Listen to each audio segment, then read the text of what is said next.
Selamat malam Bapak Ibu sekalian, selamat datang di streaming Reform Injili.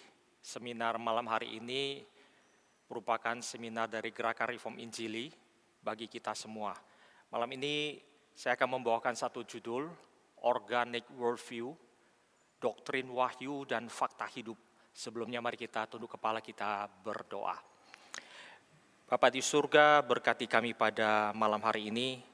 Kiranya Tuhan yang boleh membukakan mata hati dan pikiran kami, agar kami boleh dimengertikan akan kebaikan Tuhan, akan hidup ini, akan belas kasihan Tuhan dan topangan tangan Tuhan yang senantiasa boleh hadir dalam hidup kami.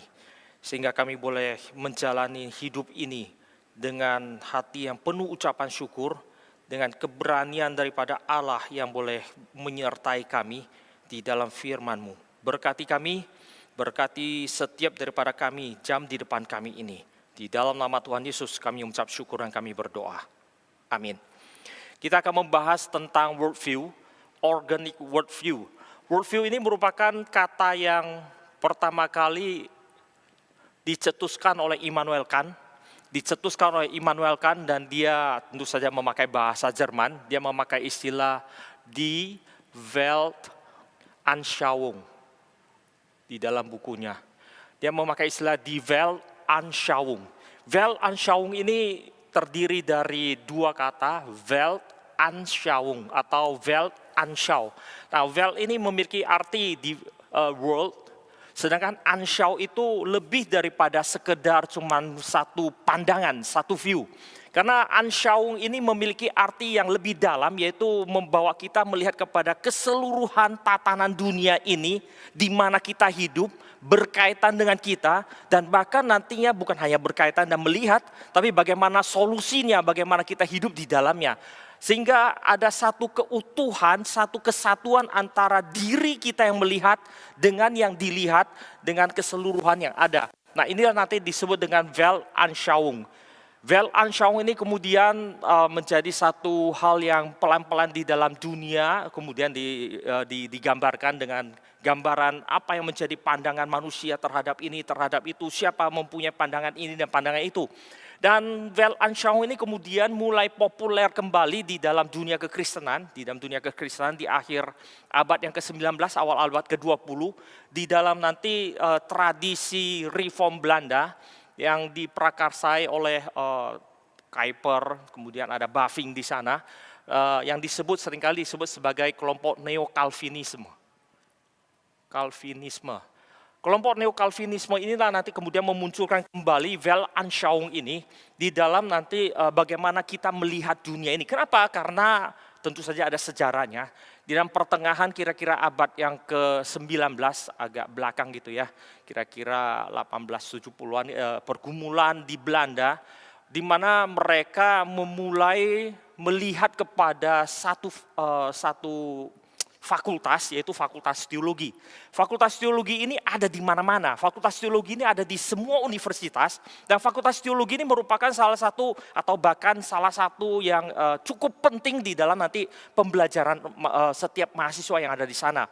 Kemudian mereka melihat ini kayaknya nggak tepat ya. Ini nggak tepat. Teologi itu mesti dikeluarkan dari universitas yang belajar secara objektif terhadap dunia ini. Sedangkan teologi itu kan bukan sesuatu yang objektif. Maka itu harusnya dikeluarkan dari universitas. Kalaupun mau digantikan dengan religion studies atau religious studies, satu pembelajaran akan agama. Bukan hanya teologi, apalagi teologi reform.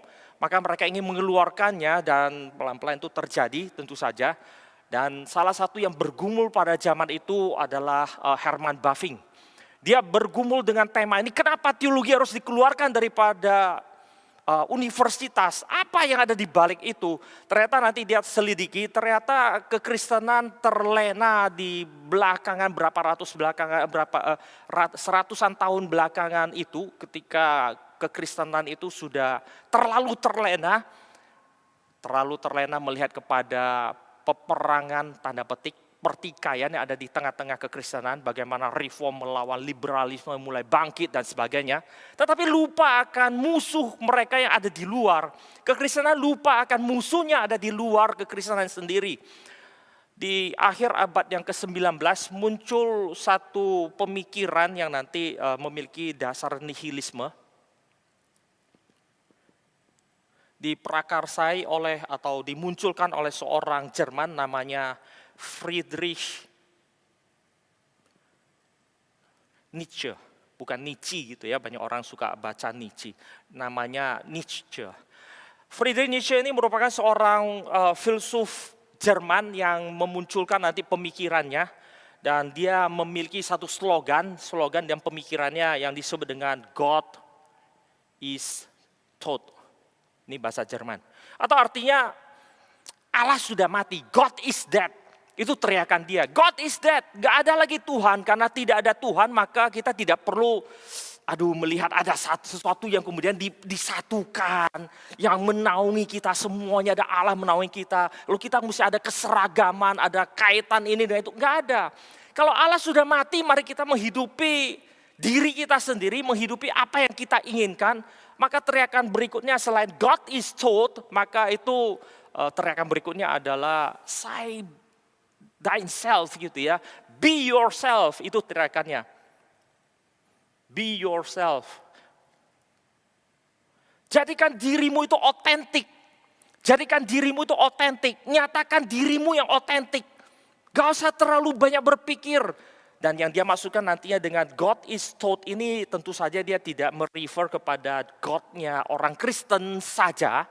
Tapi dia itu berbicara sebenarnya God is tot ini God-nya dia itu Allahnya yang dia masukkan di sini adalah segala sesuatu yang menguasai kita, yang menaungi kita, yang membawa kita harus tunduk kepada dia. Atau bahkan membuat kita itu harus berjalan di dalam naungan dia.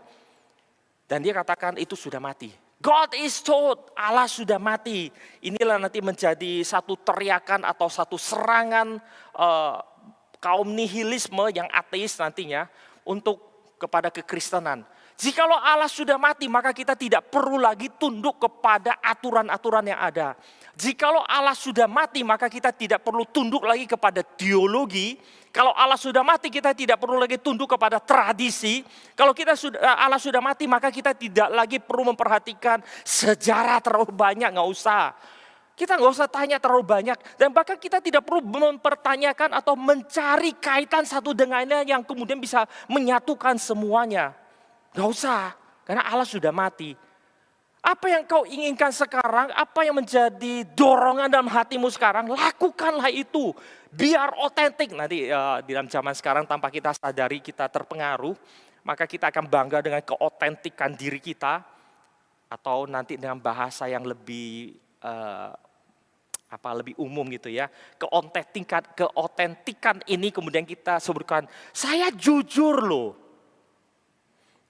Kita bangga dengan kejujuran kita. Saya jujur mengatakan, nggak ada yang tanya kita jujur apa enggak sebenarnya gitu ya. Nanti kita harus kalau lihat ke dalam Alkitab, kejujuran yang salah itu nggak ada gunanya gitu. Kita mesti jujur di dalam kebenaran, dalam kasih, dalam seluruh sifat-sifat yang kemudian Allah nyatakan yang di dalam diri kita sebagai gambar rupa Allah harusnya kita nyatakan gitu. Kita nggak bisa mengatakan, saya jujur. Saya 14 tahun di Jerman. Terpengaruh dengan pemikiran seperti ini sangat dalam. Saya masih ingat ketika saya pulang, kemudian ketemu dengan teman-teman, ketemu dengan orang-orang di Indonesia, saya agak sedikit canggung gitu ya.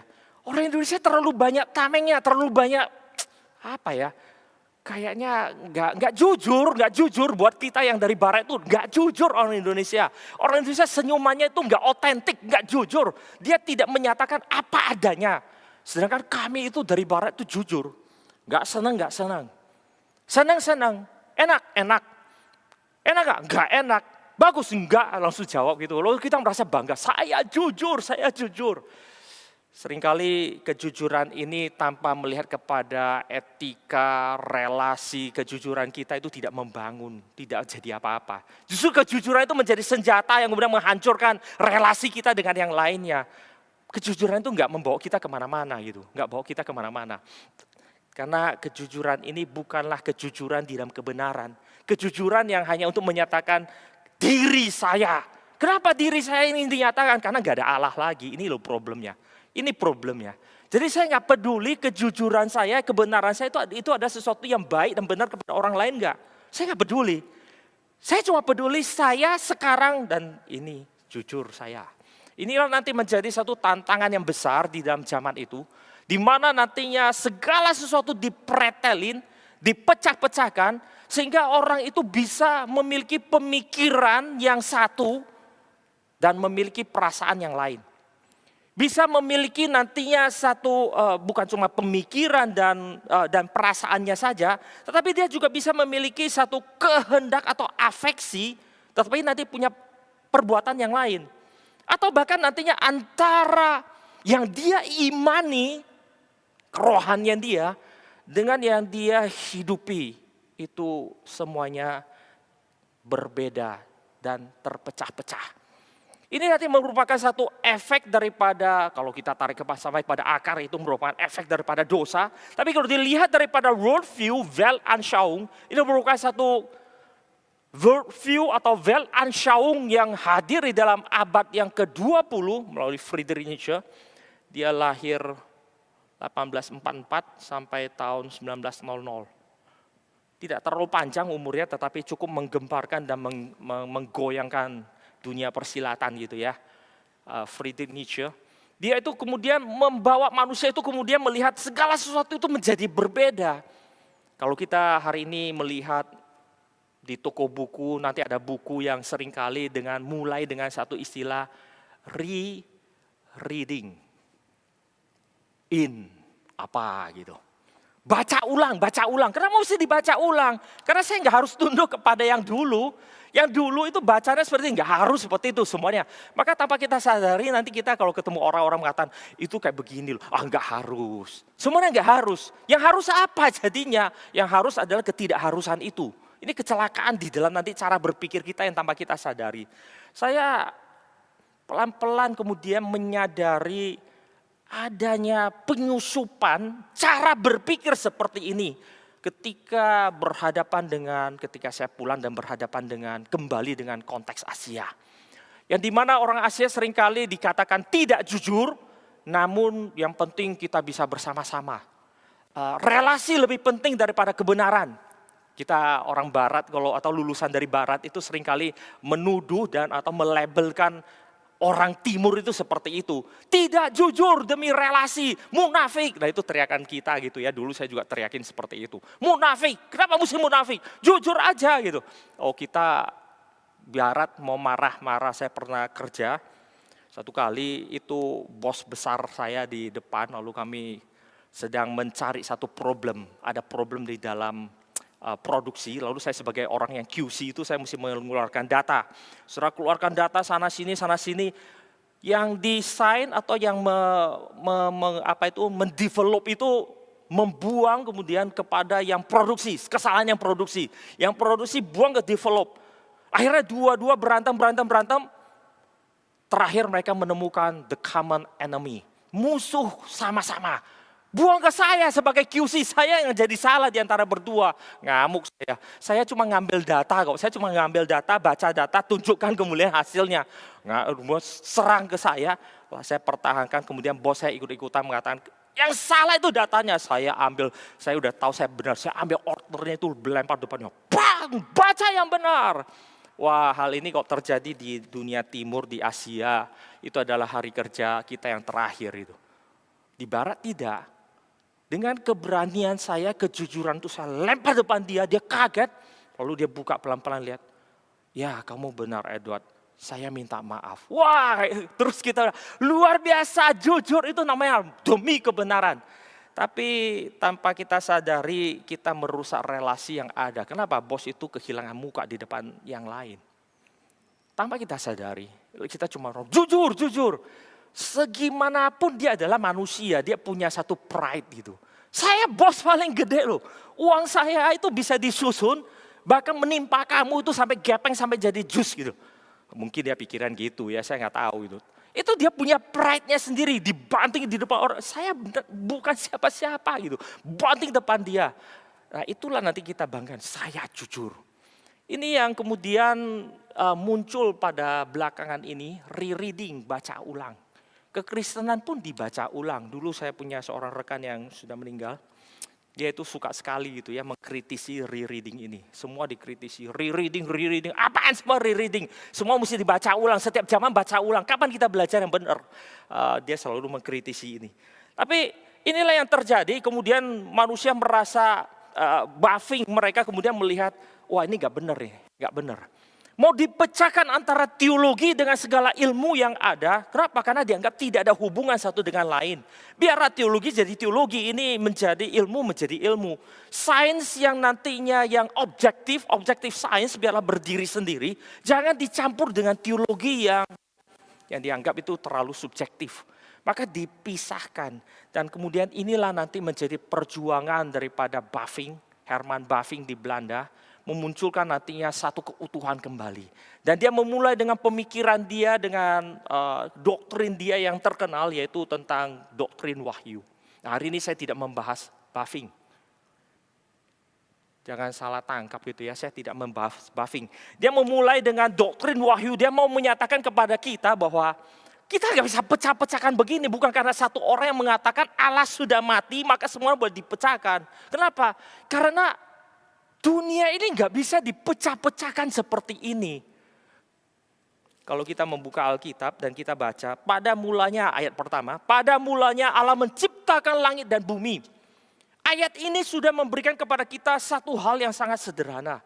Pada zaman kuno ketika kita katakan ada Allah yang menguasai langit dan menguasai bumi, maka dia adalah penguasa dari langit sampai ke bumi. Bukan langit dan gitu ya, kalau kita baca. Langit dan bumi itu bukan dan. Tetapi harusnya membaca seperti kita bermain Otelo. Langit dan bumi, berarti antara langit dan bumi itu semua itu wilayah kekuasaannya. Alkitab memulai dengan ayat ini. Pada mulanya Allah menciptakan langit dan bumi. Dialah yang menaungi segala sesuatu dan dialah yang mendasari segala sesuatu. Allah adalah Allah yang menaungi segala sesuatu dan mendasari segala sesuatu. Sehingga ketika kita mengatakan kita melihat kepada dunia ini, maka dunia ini tidak bisa kita lihat terlepas daripada Allah. Ketika kita mengatakan dunia ini, saya mau pecah-pecahkan, saya melihatnya itu terbagi-bagi, saya itu siapa? Maka kita harus kembali kepada doktrin wahyu ini. Seringkali kita terlalu cepat masuk ke dalam nanti systematic teologi, kemudian kita kehilangan kedalaman daripada teologi itu sendiri gitu ya. Kita tidak detail sehingga banyak hal yang kita miss gitu. Ketika kita berbicara tentang wahyu, maka wahyu itu bukan berbicara tentang, kita memakai istilah wahyu adalah pernyataan diri Allah. Lalu kita membayangkan, oh ini Allah. Lalu Allah mewahyukan, ini wahyunya, kemudian saya ada di sini. Saya seakan-akan di luar wahyu, dan wahyu ini adalah yang di tengah-tengah antara Allah dan saya. Nanti di dalam pemikiran Bavinck yang diteruskan oleh Cornelius Van Til, ini tidak sah gitu. Kenapa? Karena ketika berbicara wahyu Allah menyatakan diri, berarti apa yang pun yang keluar dari diri Allah yang dia nyatakan keluar, inilah namanya wahyu. Maka dikatakan ciptaan merupakan awal daripada pewahyuan diri Allah. Menciptakan karya penciptaan merupakan awal dari pernyataan diri Allah. Dia menyatakan dirinya, kehendaknya keluar pada mulanya Allah menciptakan langit dan bumi. Dia nyatakan kepada dunia ini dialah penguasa segala sesuatu. Dialah yang memulai, dialah yang menaungi, dialah yang mendasari. Dan termasuk nanti seluruh ciptaan ini, termasuk sampai pada hari ke-6 adalah manusia. Sehingga manusia pun merupakan wahyu Allah sendiri. Inilah nanti yang menjadi sesuatu yang berbeda daripada mungkin yang tidak ditekankan pada zaman-zaman sebelumnya. Oleh Bavinck dan kemudian diteruskan oleh Van Til, banyak sekali ini kaitannya di antara mereka nantinya. Apa yang dipikirkan oleh Bavinck nanti dirapikan di dalam Van Til, kemudian dipakaikan untuk menjadi apologetika keluar. Manusia itu nantinya merupakan penerima wahyu khusus Allah, sekaligus dia sendiri merupakan wahyu umum Allah sendiri. Hari ini saya tidak akan membahas seluruh wahyu, doktrin wahyu ini, tetapi hanya berkaitan dengan nantinya. Bagaimana kita memandang dunia ini. Maka yang paling pertama dikatakan, yang harus kita lihat, dunia ini bukan dari kacamata kita, melainkan dari kacamata Sang Pencipta. Allah lah yang menciptakan dunia ini. Maka seluruh dunia ini ada di dalam satu kesatuan, di dalam penciptaan Allah. Artinya adalah kita tidak bisa memilah-milah dan memisah-misahkan satu dengan lainnya, seakan-akan bisa dipecahkan dan tidak ada hubungan. Seakan-akan kejujuran saya tidak perlu peduli dengan yang di depan saya. Saya itu boleh berdiri sendiri, saya mau jujur, maka saya jujur. Saya nggak peduli di depan saya itu orang tua, anak muda, atasan saya, kolega saya, tetangga saya, yang harus saya hormati. Saya nggak perlu peduli lagi. Ini kecelakaan besar pada zaman ini. Banyak orang yang mengatakan, saya kan jujur. Gitu. Sekali lagi itu teriakan anak-anak muda gitu ya. Saya kan jujur. Kejujuran kita itu sekali lagi harus dikaitkan dengan kepada siapa kita berhadapan.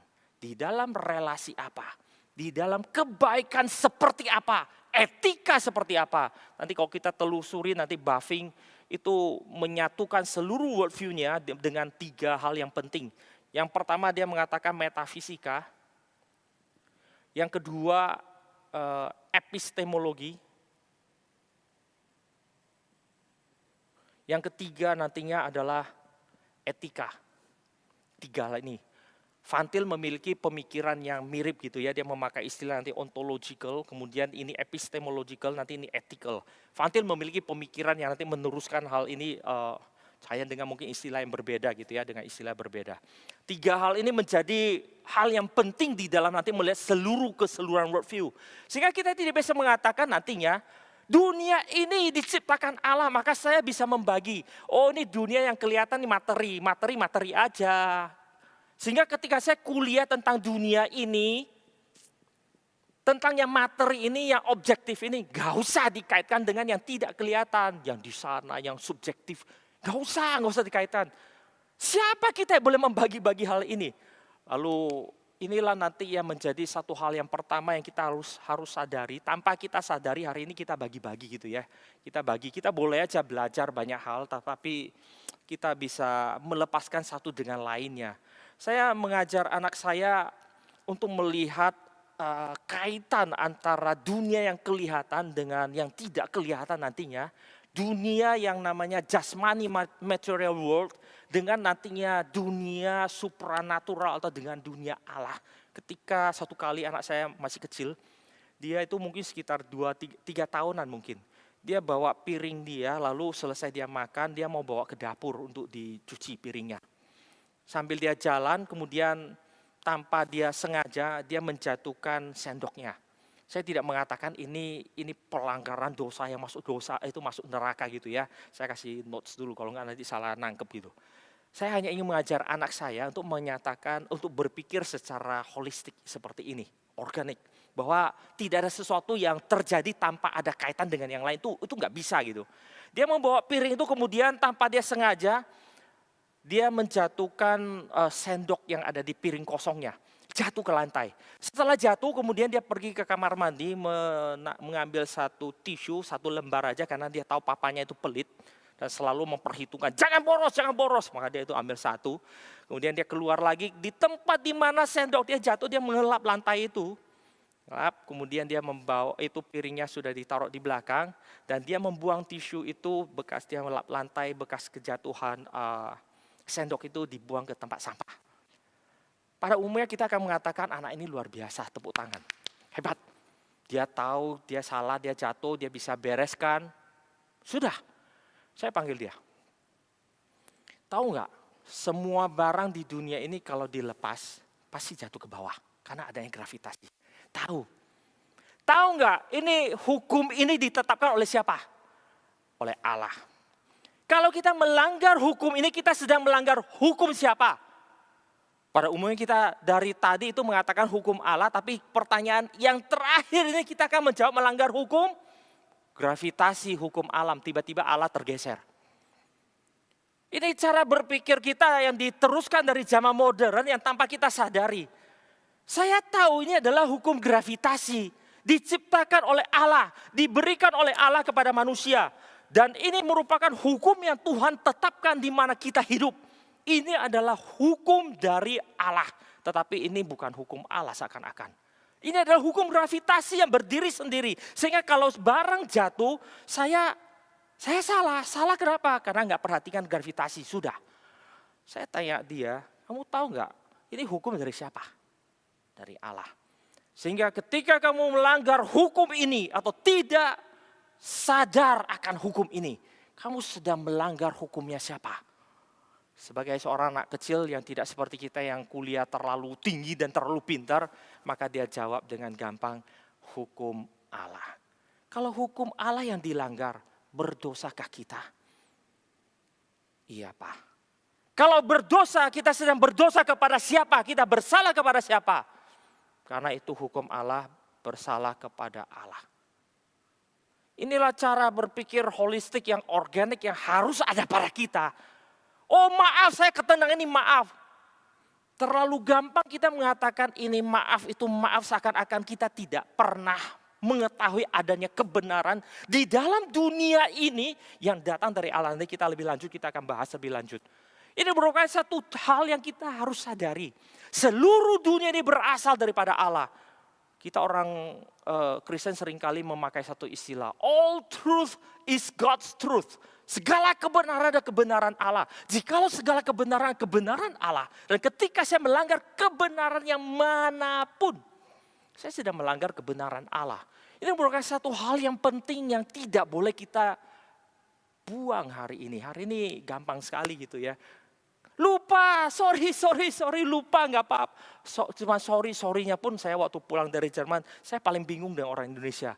Kesenggol dikit, sorry. Sorry-nya berkali-kali gitu. Di Jerman nggak ada sorry-sorryan. Di Jerman, saya nggak tahu di Amerika gitu ya. Paling nggak di Jerman saya 14 tahun di sana, nggak ada sorry-sorryan, kesenggol nggak ada sorry-sorryan. Kesenggol dia mesti tahu dulu siapa yang salah. Yang salah yang ngomong sorry.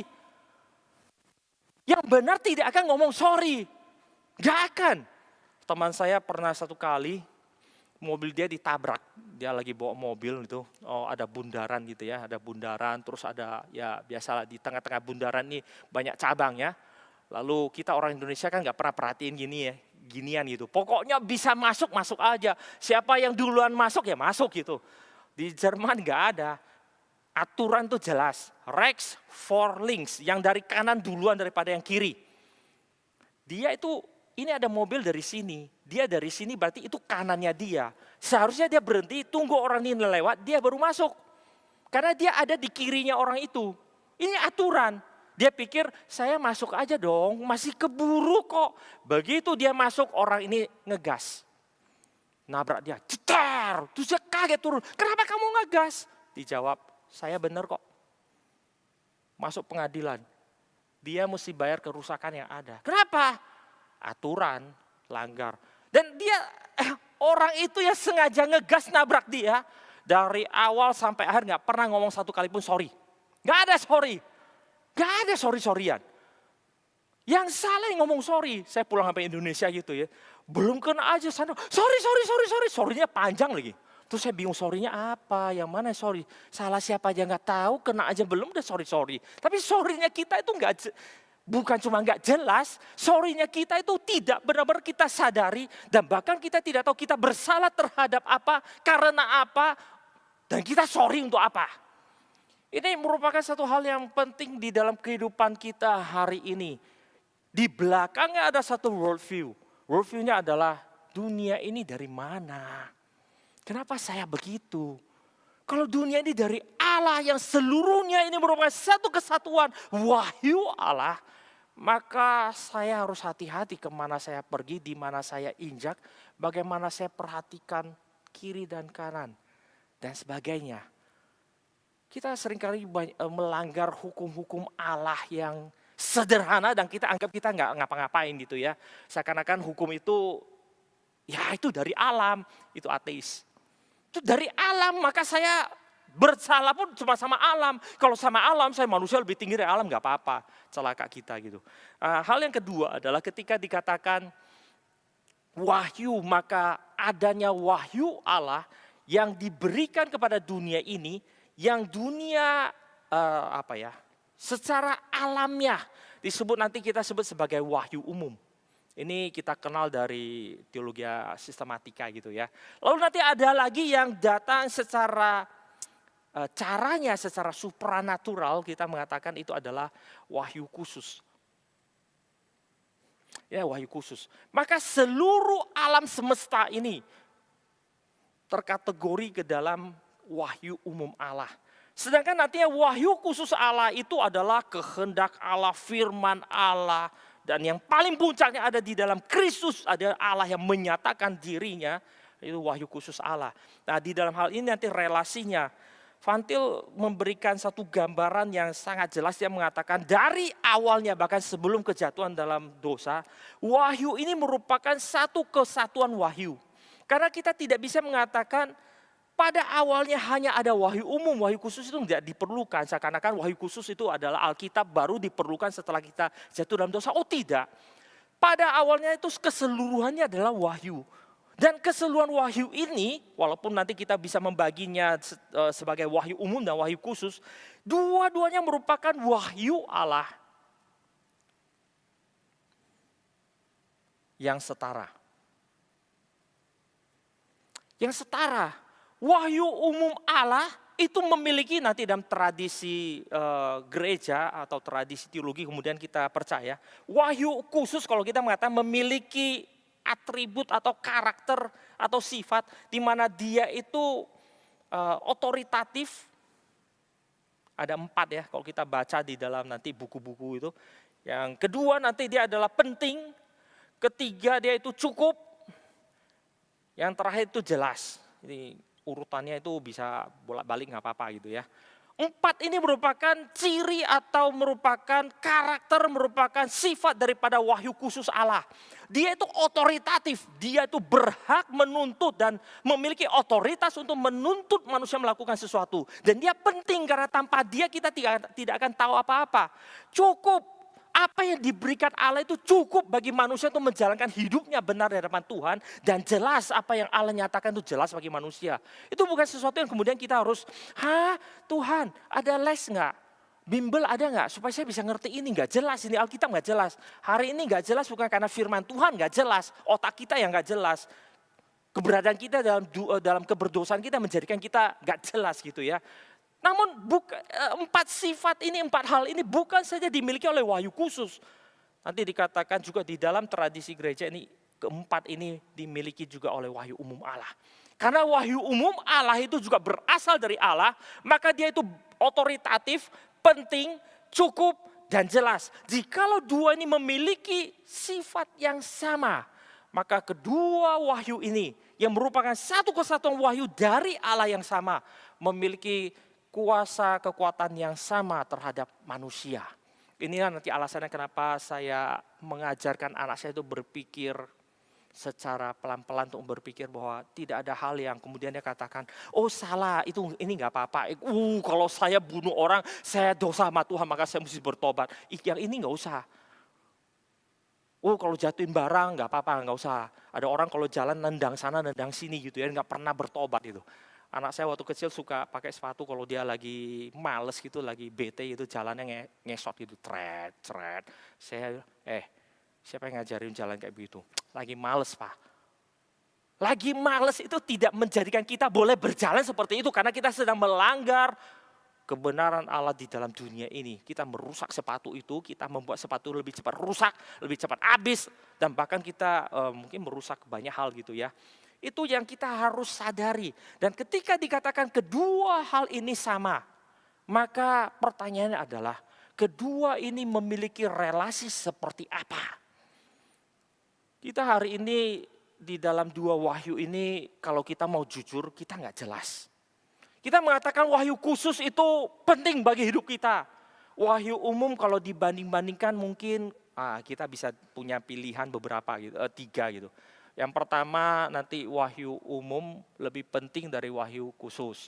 Yang kedua wahyu umum kurang penting dari wahyu khusus. Yang ketiga wahyu umum sama pentingnya dengan wahyu khusus.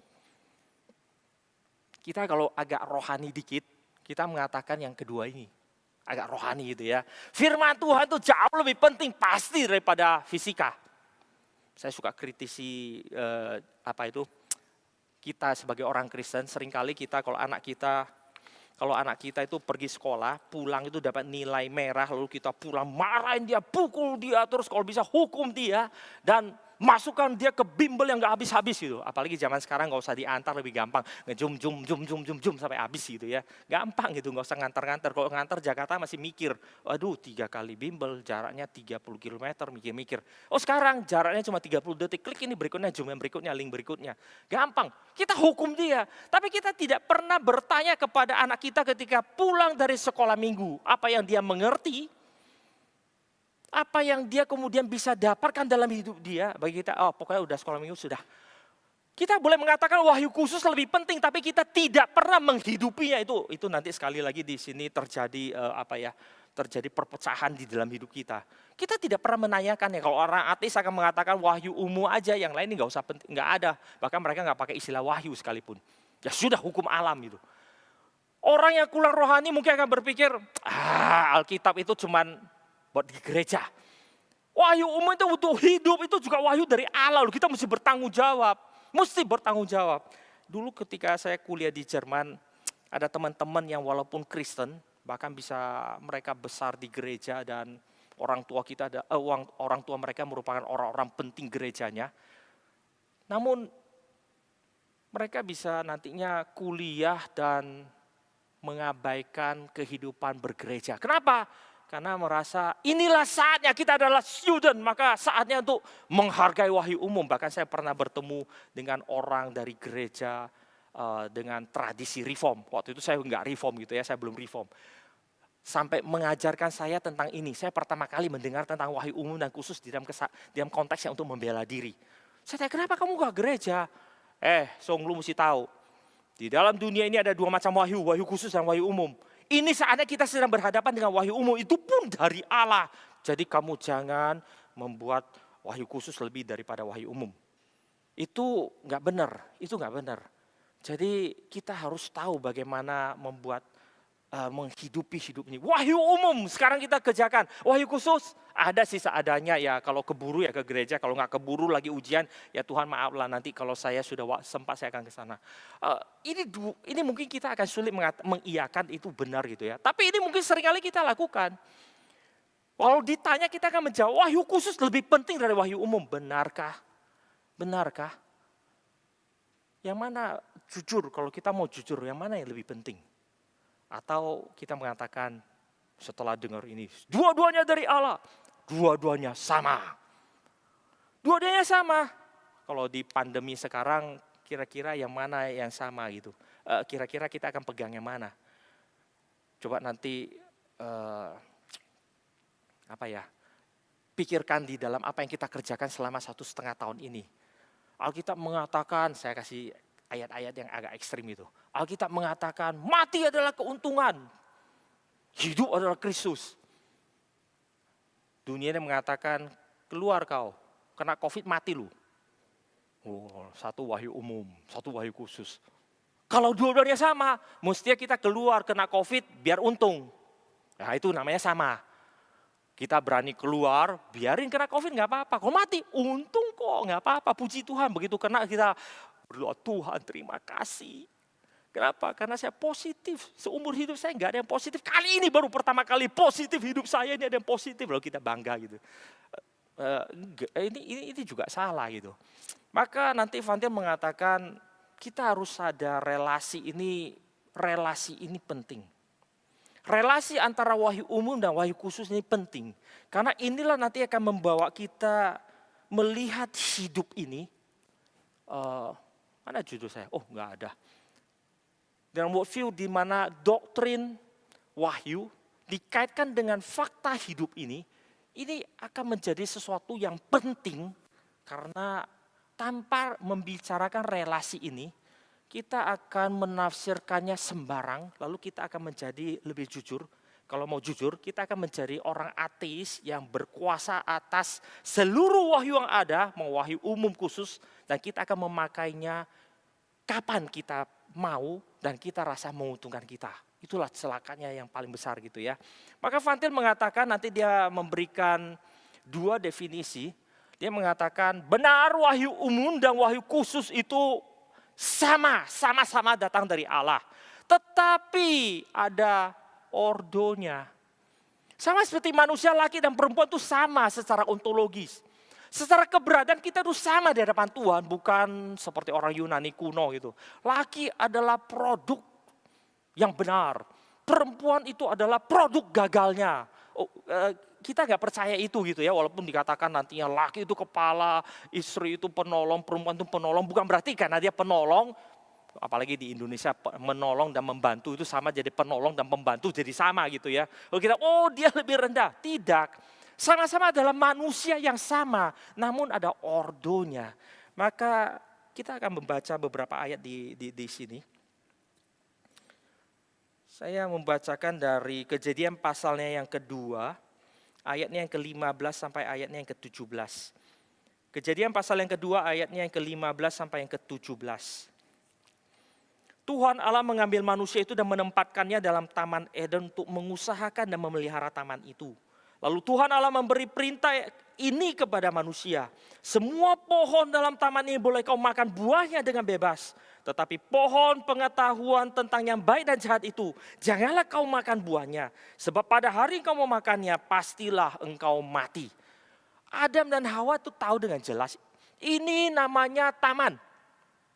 Di tengah taman ada dua pohon, satu pengetahuan baik dan jahat, satu pohon kehidupan, pohon pengetahuan baik dan jahat, satu pohon kehidupan.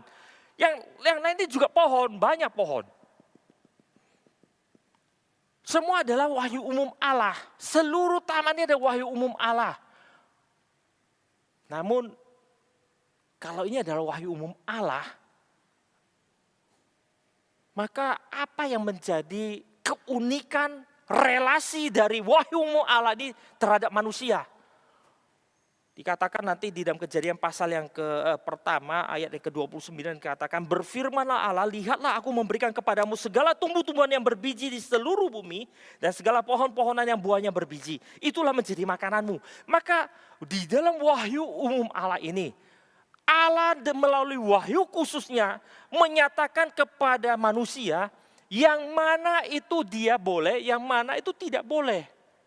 Semuanya sama adalah wahyu Allah, wahyu umum Allah, tetapi ada relasi antara diri yang manusia ini terhadap wahyu umumnya lainnya di dalam wahyu khusus Allah.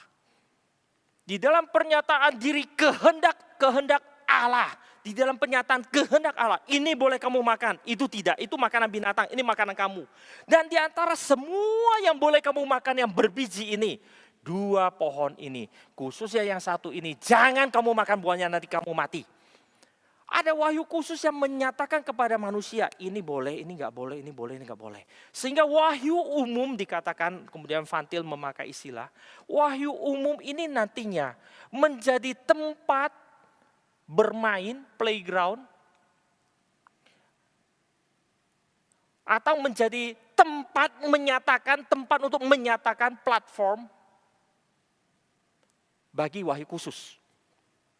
Ketika Tuhan menunjuk kepada pohon. Pohon ini boleh kamu makan. Yang buahnya ada biji, yang hasilnya biji. Ini loh boleh kamu makan. Maka Adam, ini ada buah-buah yang ada biji. Ini tanaman berbiji, ini boleh makan. Rumput-rumput hijau, ini tanaman hijau nggak boleh. Oke. Adam langsung jelas, dia tahu perintah Allah, wahyu khusus Allah. Kemudian menunjuk kepada wahyu umum Allah sebagai platform untuk menyatakan wahyu khusus Allah. Yang mana boleh, mana tidak boleh. Di dalam nanti menghadirkan keberadaan dirinya secara metafisika, ontologis sebagai manusia di hadapan Tuhan. Dengan yang nantinya dia harus tahu mana yang benar, mana yang salah. Dan ketika dia melakukan yang benar, itulah etika dia di hadapan Tuhan. Menjadi satu kesatuan, ini worldview-nya Adam pada zaman itu. Allah mengatakan ini boleh kamu Oh, ini boleh makan, ini nggak boleh. Benar, salah. Saya kenapa mesti dengar? Karena saya manusia. Saya dikasih perintah, bukan binatang gitu. Saya kasih perintah, oke ini saya makan. Terus, ya udah ini makan. Ini tapi nggak boleh. Kamu makan, kamu melanggarnya. Oh, nggak boleh ya. Walaupun secara umum boleh loh. Dia buahnya mungkin berbiji atau makan buah berbiji. Dan Fatir mengatakan itu seharusnya buah yang berbiji. Kalau memang tidak boleh, Allah tidak perlu menyatakan dengan khusus. Pohon ini nggak boleh. Seharusnya itu adalah buah yang memang di dalam kategori boleh. Sehingga Allah perlu mengatakan ini tidak boleh untuk menyatakan kehendaknya, wahyu khususnya. Dan manusia, sehingga dia memiliki pertanggungjawaban etika di hadapan Tuhan. Hari ini di dalam hidup kita, kita lihat kepada seluruh dunia ini. Kita merasa ini boleh, itu nggak boleh dalam kategori apa. Dalam kehendak Allah, dalam perintah Allah, dalam pimpinan Allah, atau dalam aku datang, I come, I see, aku datang, aku melihat, aku menaklukkannya. Kata Julius Caesar itu ya. I come, I see, and I conquer. Saya yang lihat, saya mau, saya ambil aja. Terus gak usah tanya yang lain gitu. Nanti di dalam hal inilah kita harus sadari. Yang mana menjadi bagian kita, di dalam teologi kita gampang sekali memakai istilah. Hidup kita harus dikaitkan dengan panggilan Tuhan. Ini semua nanti istilah-istilah teologis akan muncul belakangan itu. Panggilan Tuhan, Tuhan mengatakan ini kamu kerjakan, itu nggak boleh kerjakan. Inilah yang harus kita sadari nantinya. Relasi yang kedua adalah dikatakan wahyu khusus menjadi presaposisi bagi wahyu umum. Dialah yang nanti menetapkan wahyu umum yang mana. Semua diberikan Tuhan di atas muka bumi ini. Tetapi tidak semua boleh. Saat itu juga dia boleh lakukan dan dia boleh nikmati. Ada definisi-definisi dari Allah yang Tuhan nyatakan. Ini boleh kamu makan, ini jangan, ini nggak boleh. Di antara boleh makan, ini jangan kamu sentuh. Kamu kalau makan ya kamu akan mati. Oh Tuhan sorry gitu, jangan makan. Inilah nanti yang menjadikan firman Allah lah yang menjadikan presaposisi, yang menjadikan nantinya penunjuk penyataan kehendak Allah yang jelas bagi kita untuk kita kerjakan. Bukan semua boleh maka udah selesai yang mana aja boleh. Seringkali kita kalau kita atau anak kita atau cucu kita mau kuliah, waktu mereka mau bergumul kuliah, mau kuliah apa? Atau dia tanya kita, "Pak, lebih baik kuliah apa? Apa aja, asal jangan merampok." Oh enggak, bukan cuma masalah enggak merampok. Tuhan mau kamu kerjakan apa? Seringkali kita mendengar hamba Tuhan mengutip itu ya. Martin Luther mengatakan, jikalau panggilanku main berufung, panggilanku adalah untuk menyapu jalan Wittenberg, biarlah aku menyapu kota Wittenberg bagi kemuliaan Tuhan. Kita bilang, iya kalau saya juga terpanggil menjadi tukang sapu, saya juga akan sapu. Iya kalau kita lulusannya cuma TK gitu. Martin Luther itu di 500 tahun yang lalu itu doktor. Hari ini aja dokter mesti hitung pakai jari. Zaman itu dokter mungkin mesti hitungnya, nggak usah hitung gitu. Nggak usah hitung. Lihat dia udah tahu, cuma 2 itu, cuma 1. Dia mengatakan kalimat itu, kalau panggilanku adalah menyapu jalan, biar aku menyapu jalan bagi kemuliaan Tuhan. Pergumulan kehidupan etika nantinya. Bukan urusan aku dengan relasi di sekitarku saja, tetapi juga dengan secara metafisika terhadap Allah, panggilan Tuhan. Satu kali kami sedang kuliah waktu itu di Institut Reform. Saya masih ingat Dr. Samuel Ling yang ngajar. Pagi itu seperti biasa dia masuk, dia suka main piano lalu ngajak kami nyanyi beberapa lagu dulu, lagu hymn. Dia main piano lalu kami nyanyi. Nanti kadang-kadang dia renungan singkat dulu, baca ayat, nyanyi 1-2 lagu, baru kelas. Sampailah dia kepada satu tema tentang panggilan ini satu kali sampai kepada panggilan. Kemudian mengatakan, kalian yang duduk di sini, pernahkah kalian sadar panggilan hidup kalian? Kalau kalian tidak benar-benar dipanggil menjadi hamba Tuhan, tidak jelas dan tidak benar-benar dipanggil menjadi hamba Tuhan, makin kamu duduk di STT, makin lama kamu duduk di sini, makin lama kamu berdosa kepada Tuhan. Terus semua kaget, saya sudah menyerahkan hidup saya masuk STT, kok jadi berdosa? Iya, karena siapa yang suruh kamu duduk di sini? Manusia tidak hidup untuk dirinya. Manusia tidak hidup terlepas daripada segala sesuatu. Kemudian dia boleh menentukan, memilih, dan berjalan kemana yang dia mau. Manusia itu hidup di dalam nantinya kaitan secara metafisika. Dia adalah gambaran rupa Allah yang harus berkaitan, berelasi, bertanggung jawab hanya kepada Allah. Sehingga ketika berbicara tentang hidup ini, hidup kita yang juga jatuh kepada kategori wahyu umum Allah. Hidup saya berapa panjang? Hidup ini kemudian kita harus tanya, hidup ini, ya ini hidup cuma satu wadah, platform kata Vantil. Hidup ini cuma satu playground, satu platform. Satu wahyu umum Allah yang Tuhan berikan kepada kita. Pertanyaan adalah, isinya apa? Wahyu umum hadir adalah untuk menjadi platform, menjadi playground bagi kehadiran wahyu khusus Allah. Hidup saya itu diisi dengan apa? Seringkali yang kita banggakan hanya ini loh, hidup saya. Ada hal yang lucu dulu, ketika saya awal sampai di Jerman, lalu baru mulai kuliah gak punya skill, kerjanya di restoran. Jadi pelayan gitu ya, nggak punya skill mau kerja apa. Kalau nggak di pabrik ya di restoran, saya kerja di restoran. Lalu satu kali masuklah segerombolan orang. Begitu lihat kami udah deg-degan, wah ngeri. Kenapa ngeri? Karena begitu dia buka mantelnya kelihatan pistolnya. Yang pasti mereka bukan polisi gitu, udahlah biarin mereka duduk gitu. Terus ngomong dengan bahasa mereka yang kami tidak mengerti. Duduk, mereka makan dengan sangat foya-foya. Kemudian tiba-tiba saya dipanggil, saya pelayannya meja mereka. Hei, dipanggil, hoi, terus sampai datang, whisky. Oh whisky ada. Lalu saya tanya, whisky itu macam-macam, 12 tahun, 18 tahun, 21 tahun, 30 tahun, 50 tahun, 100 tahun. Di restoran saya ada satu botol yang 100 tahun. Mahalnya luar biasa. Kemudian 100 years, dia bilang, oke. Waduh saya kaget, dia mau beli yang 100 tahun, cuma ada satu botol. Saya masuk ke dalam cari bos saya, itu ada yang mau beli 100 tahun punya. Harganya berapa? Saya bahkan gak tahu harganya, karena gak pernah ada yang nanya. Bos saya bilang, minta dia bayar dulu baru buka. Minta dia bayar dulu. Berapa emangnya? Waktu itu pakai Deutschmark gitu ya. 35.000 Deutschmark, saya kaget luar biasa. 35.000 waktu itu. Satu botol whisky minum sebentar habis. Suruh dia bayar dulu. Suruh saya datang, bayar dulu kata bos. Dia keluarkan kredit card dia yang platinum, lempar di meja. Piak! Saya ambil gesek dulu, 35, lewat.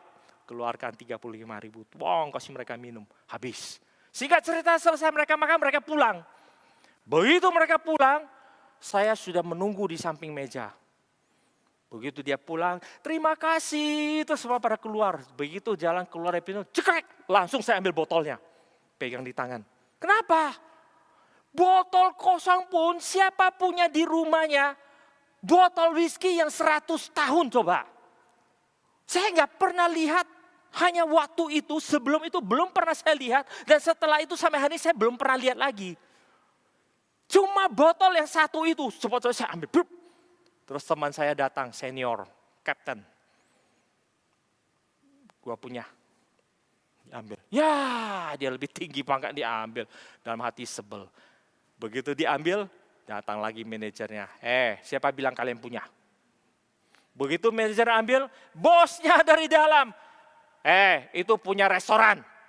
Termasuk botolnya, diambil. Dia bawa pulang, kurang ajar dalam hati kami. Botol pun bangga loh, kalau kita punya satu botol whisky, nggak tahu tuh mereknya apa gitu ya. Terus 100 years old, itu punya kebanggaan tersendiri taruh sana. Nggak pernah minum nggak apa-apa, punya botolnya. Masalahnya kamu punya nggak punya kan, bangga. Kamu punya apa? 100 tahun, tapi kosong. Satu hal yang sebetulnya lucu sekali, saya pikir, kadang-kadang saya pikir kalau hari itu saya beneran dapat botol ini. Kira-kira 18 tahun yang lalu saya kembali ke Indonesia, saya akan bawa botol kosong ini enggak ke Indonesia. Saya buang barang banyak sekali loh sebelum waktu pulang, karena kirim barang kan bayar lagi, mahal kan. Akankah saya bayar untuk bawa botol kosong ini ke Indonesia? Saya pikir-pikir mungkin enggak. Lalu untuk apa diperebutkan? Kebanggaan macam apa gitu? Botol kosong satu kebanggaan. Hari ini kita bangga dengan hidup saya. Saya sehat. Nggak pernah kena COVID. Kenapa? Saya nggak pernah keluar rumah. Kenapa? Saya udah 300 tahun. Saya jaga kesehatan saya. Tuhan akan tanya, isinya apa? Isinya apa? Botol kosong gak ada artinya. Gak ada artinya. Oke lah, ada orang koleksi gitu ya, botol kosong pun ada yang mau bayar berapa ratus dolar gitu. Berapa puluh, berapa ratus dolar. Mungkin. Pertanyaan adalah Tuhan tidak minta botol kosong. Karena hidup yang diberikan adalah untuk diisi dengan kehendaknya. Apa isinya? Apa isinya? Inilah nanti yang dikatakan wahyu khusus. Wahyu umum adalah platform, playground bagi wahyu khusus. Hidup ini adalah untuk diisi dengan kehendak Allah. Hari ini fakta hidup kita kalau kita lihat kembali. Sepanjang kita hidup berapa puluh tahun ini. Yang kita bisa banggakan adalah satu botol berisi atau botol kosong. Boleh puluhan tahun, berapa years old silakan isi sendiri. Kebanggaan apa yang kita banggakan? Label ini sajakah di depan botol kosong? Atau benar-benar di dalamnya ada isinya yang memang bisa dibanggakan? Kalau orang Indonesia mungkin ditanya ya, mau whisky yang 100 tahun taruh di botol aqua? Atau botol kosong 100 tahun ini yang kosong. Mungkin orang Indonesia pilih botol kosong loh. Karena nggak bisa menikmati whisky-nya, nggak tahu bedain. Mau yang 100 tahun sama 1 tahun sama setengah tahun sama spiritus dikasih campur sama teh warnanya sama itu. Mungkin kita nggak bisa bedain. Udah nggak apa-apa, yang penting botolnya taruh lebih keren gitu ya. Kebodohan kita gitu. Tapi buat yang mengerti ini, dia nggak akan perlu botolnya. Yang dia butuh adalah isinya. Yang dia butuh itu isinya. Mari kita hari ini sadar, hidup ini bukan masalah. Hidup itu sendiri. Saya punya hidup dan saya bisa jaga berapa lama di masa pandemi ini. Bukan itu. Tapi pertanyaannya adalah hidup yang Tuhan terus berikan ini, isinya apa? Kehendak Allah ada di mana? Keberanian kita dan menjalankan kehendak Allah ada di mana? Banyak dari kita itu, kita berani mengisinya dengan mungkin masa pandemi kita bisa kemana-mana, ke pasar, ke mall, kemana, jalan-jalan kemana-mana. Tapi kalau hari Minggu ke gereja, oh jangan. Kenapa jangan? Kenapa jangan? Wah itu kalau bisa nggak usah lah. Kenapa nggak usah? Ya gereja kan bisa online, belanja nggak bisa. Bisa siapa bilang nggak bisa. Tapi kan perasaannya yang lain, masuk mall sama cuma ketik-ketik di HP. Ya, sama dong. Ibadah cuma lihat layar sama datang bersama dengan sama yang lain berbeda kok. Mari kita hari ini sadar, hidup ini, wahyu umum yang Tuhan berikan ini adalah untuk diisi dengan kehendak Allah. Dan kehendak Allah inilah harusnya menjadi presaposisi bagi wahyu umum. Kehendak Allah, firman Allah, itulah nanti akan menjadi petunjuk bagi kita bagaimana kita hidup. Bukan saya yang lihat, oh karena saya takut saya nggak berani. Oh karena saya nggak mau. Oh karena saya nggak ada yang tanya saya. Karena hidup ini adalah wahyu Allah. Hidupnya adalah wahyu Allah. Ia adalah milik Allah yang diberikan kepada kita di tengah-tengah dunia ini, yang diberikan melalui hidup seluruh keberadaan kita untuk menyatakan kehendaknya wahyu ini. Sehingga setiap orang harus sadar, hidup ini harus ada di bawah kontrol daripada wahyu khusus Allah. Apa yang Allah kehendaki, bukan apa yang saya mau. Kehendak Allah, firman Allah, itulah menjadi petunjuk paling utama di dalam hidup kita.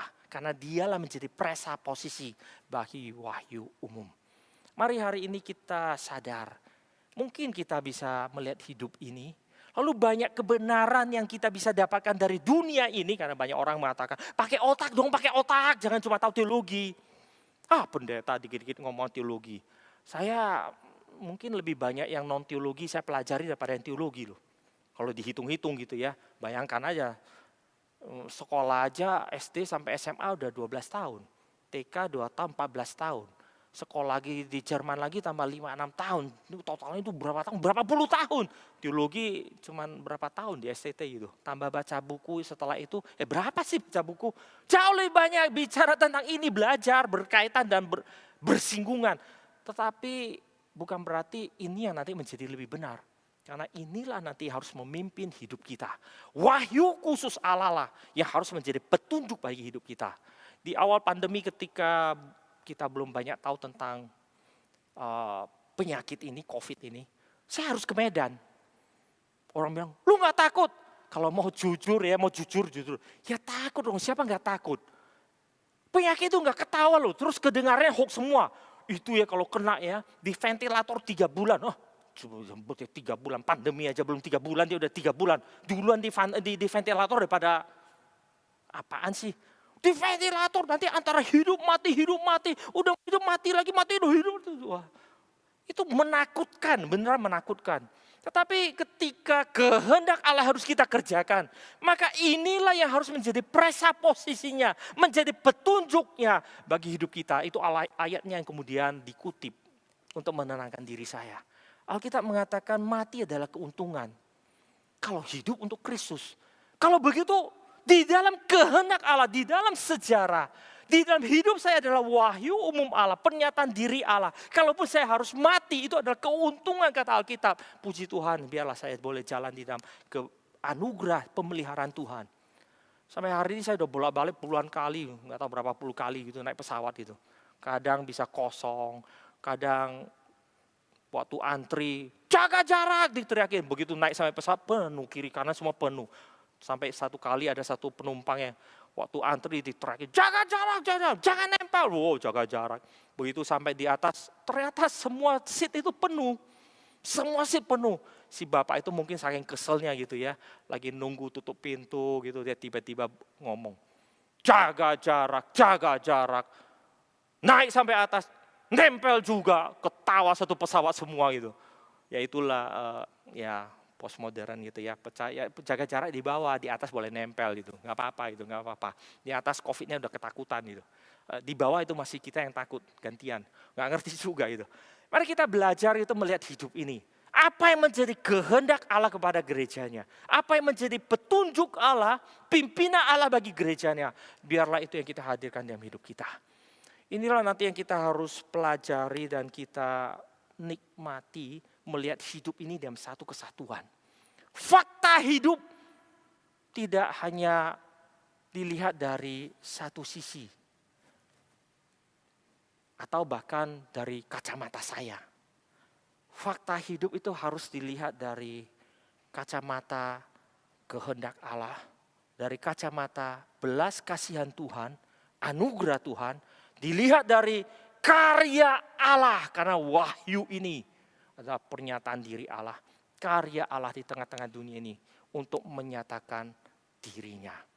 Mari kita belajar sekali lagi melihat kepada satu tatanan yang lengkap. Bukan memisah-misah, memilah-milah. Hidup saya ini saya yang atur. Ini terlalu kecil, Tuhan gak usah ngatur, saya aja ngatur. Gak ada bagian yang terlalu kecil yang tidak berasal dari Allah itu. Itu milik Allah, itu semuanya punya Allah itu. Kita gak bisa masuk ke supermarket, saya curi, ini kecil kok, cuma salak satu gitu. Saya gak curi durian yang gede-gede, gak ngambil satu keranjang, cuma salak cuma satu kok. Itu punya orang, semua salak satu pun ya kita kriminal gitu.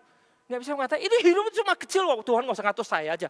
Itu pencurian gitu. Mari kita belajar sekali lagi, mengubah hidup ini. Nah ini hari Sabtu ada speak gitu ya, ada speak di dalam transformasi karakter. Pekerjaan Roh Kudus, kuasa Roh Kudus. Kemudian nantinya ada buah Roh Kudus yang bekerja dalam transformasi hidup kita, karakter kita. Karakter ini berbicara tentang relasi kita, melihat kepada kebaikan Tuhan yang Tuhan berikan pada kita, yang kemudian terjadi, hadir di dalam hidup kita secara nyata. Biar hari Sabtu kita boleh belajar sama-sama nantinya. Kemudian kita boleh belajar untuk benar-benar memiliki satu gambaran tentang hidup ini. Satu pandangan tentang hidup ini. Seringkali disebut ini world view, seperti aku dan dunia. Buffing sebenarnya tidak terlalu setuju dengan terjemahan world view ini. Dia lebih setuju dengan world life view. Lebih setuju dengan istilah ini. Bagaimana saya mempunyai pandangan tentang dunia dan hidup saya di tengah-tengah dunia ini.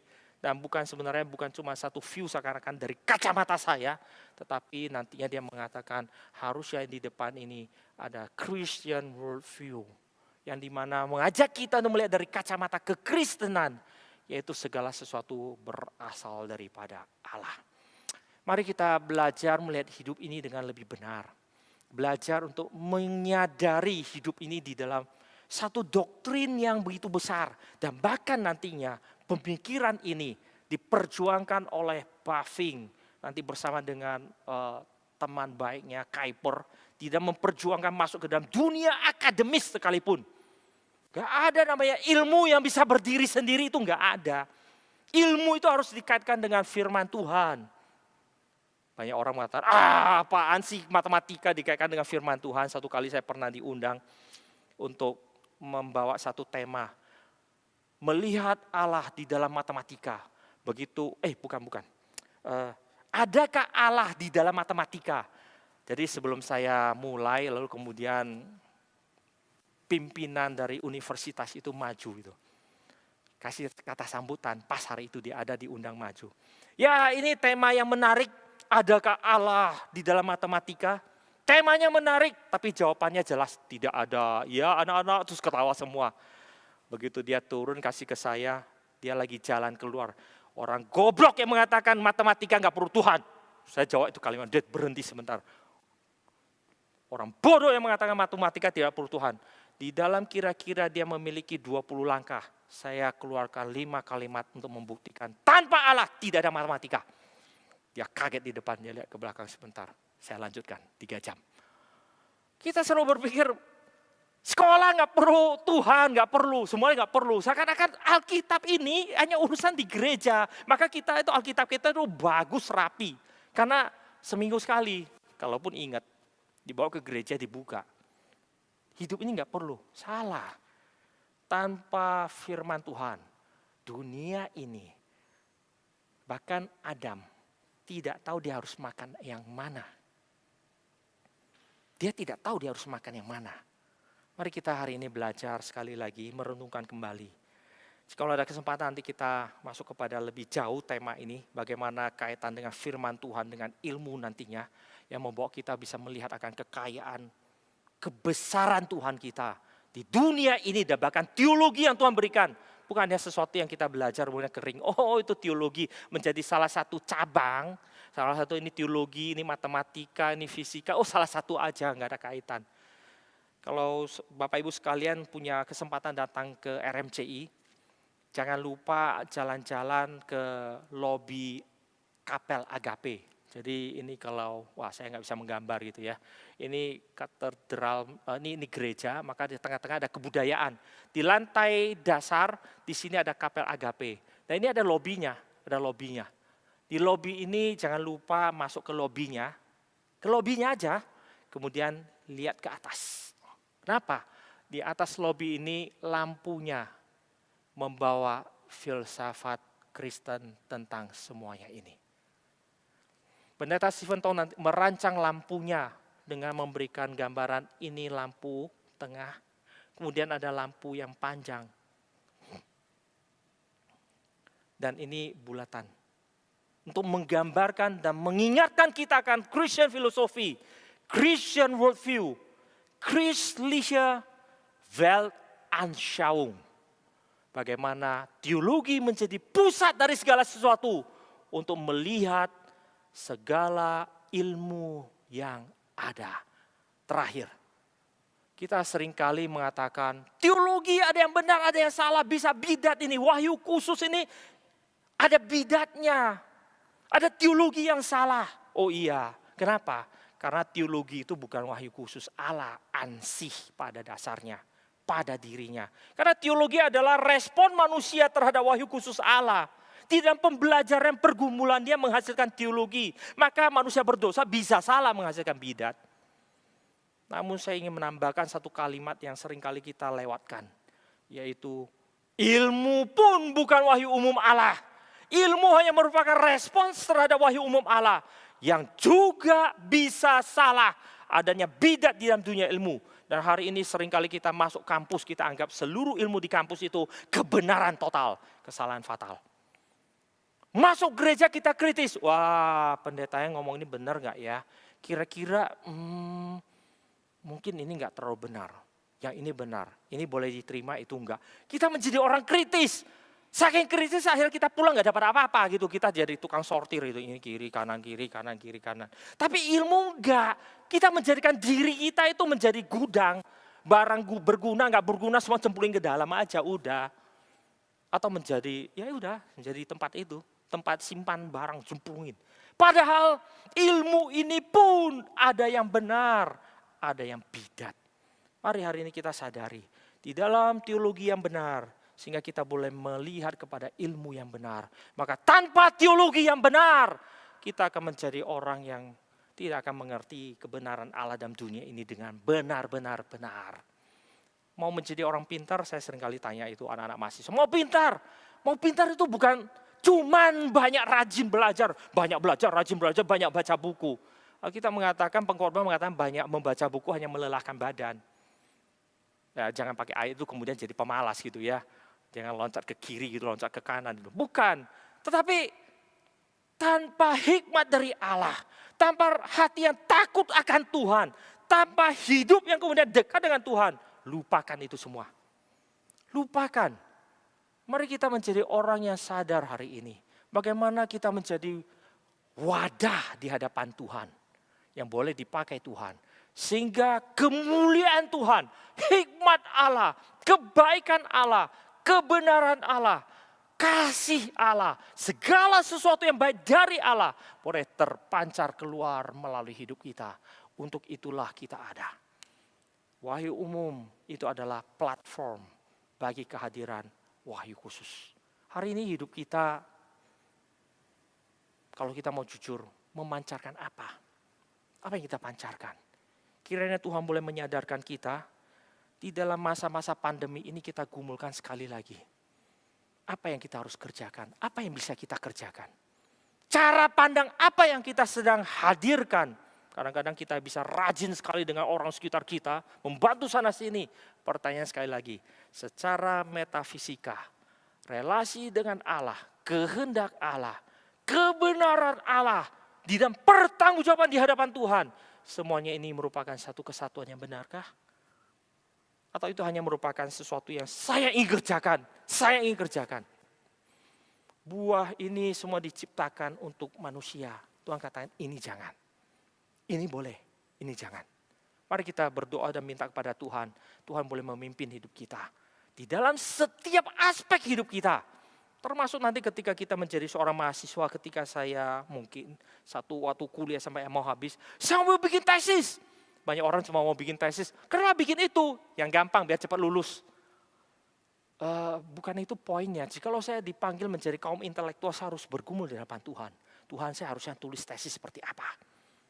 Yang boleh menjadi berkat bagi dunia ini melalui hidup saya, melalui pergumulan Tuhan hadirkan dalam hidup saya, dan melalui itu boleh menjadi berkat bagi banyak orang. Menjadi banyak orang. Tesis itu bukan sesuatu yang kemudian kutip-kutip, selesai ujian, lulus. Saya selalu ketawa gitu ya, lihat mahasiswa hari ini di Indonesia, kalau ujian tesis. Kalau kami di Jerman namanya ujian tesis itu kan S2.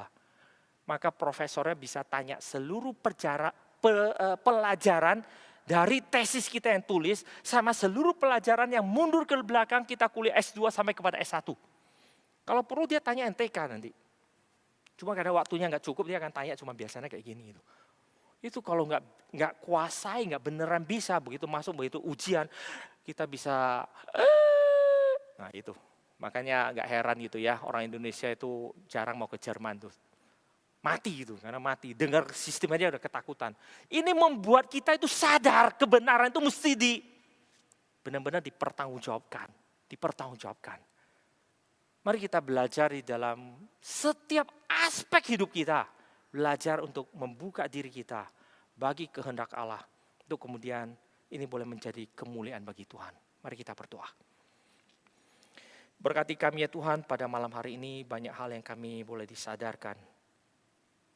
Namun Tuhan, kami sadar juga bahwa hari-hari di depan kami bukanlah hal yang gampang ketika kami ingin mengubah cara pandang kami, worldview kami, Weltanschauung kami. Kami sadar kami manusia yang berdosa dan banyak halangan dan kesulitan dalam diri kami. Tapi kami percaya, biarlah Tuhan yang boleh dengan kuasa Tuhan boleh mentransformasikan diri kami. Dan kiranya firman mula yang boleh terus memimpin kami. Dan kiranya Tuhan boleh membukakan hati dan pikiran kami dengan segala kerelaan yang ada. Dengan perasaan ucapan syukur dari depan Tuhan. Sehingga kami boleh mempersembahkan hidup kami kembali ke dalam tangan-Mu. Boleh Engkau ubahkan, boleh Engkau pakai. Boleh Engkau nyatakan diri-Mu melaluinya. Sehingga hidup ini boleh menjadi sebagaimana seharusnya. Terima kasih Tuhan. Berkatilah hidup kami malam ini dan seterusnya, agar kami benar-benar boleh dipakai Tuhan dan boleh menyatakan kemuliaan nama Tuhan. Di dalam nama Tuhan Yesus kami mengucap syukur dan kami berdoa. Amin.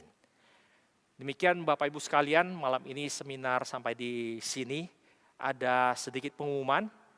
Hari Sabtu yang akan datang jam 8 pagi kita akan sama-sama mengikuti Speak Roh Kudus yang ke-6. Kuasa dan buah Roh Kudus dalam transformasi karakter.